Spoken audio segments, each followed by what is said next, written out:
just thinking about that, I'm just thinking about like all my friends and all the academics I know that are in the sciences, like they fell in love with science not in school, like something out of school, like watching documentaries or just playing in the yard, or like going along with parents, camping or fishing or stuff like that. Like none of it actually.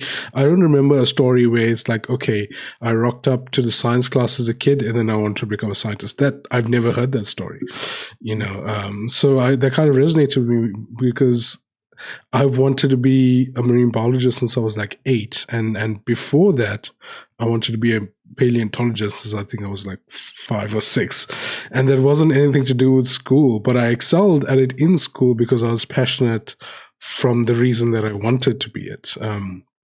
But I don't think school does a good job of igniting scientific curiosity in kids. It's all just facts that you need to learn, and like if you're not happy and if it's not fun for you, then it's just a chore.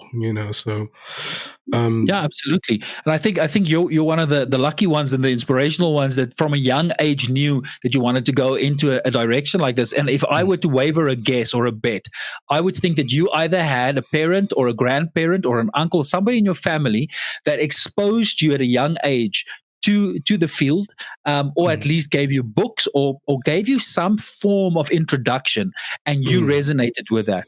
Now, we don't see that with the majority of our kids. When they are young, basically from birth up until the age of 6, children are scientists. There's no two ways about it. They are inquiry. They've got hypothesis. That's how they test. They keep on playing. They engage with the natural environment. But the older they get, especially once they get to school, we almost kill the curiosity by just spoon feeding them facts, and we don't allow them the opportunity to think for themselves, to problem solve, because we are so coaching towards the exam, and that's the detriment of science. We don't have passionate science teachers. Our teachers are not scientifically literate themselves. They also don't know the science content. So it comes down to very boring factual classes.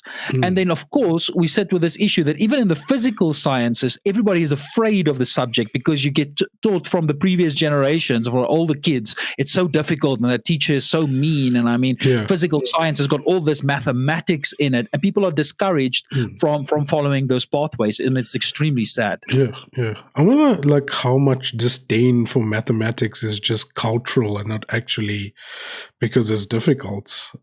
Just like because you get told and then you kind of reinforce that idea in your head. But mathematics is kind of like it's the language of the universe, and if you look at it from a certain angle, a lot of it does make sense. But the kids just get told, like I don't like maths, I'd rather be doing something else, and then they just don't pay attention to it. So yeah, definitely. Mathematics has got a bad rap because the way in which we teach mathematics is towards an exam. If you can't if you can't solve these few sums or problems, then you're going to fail your exam, and you are a failure.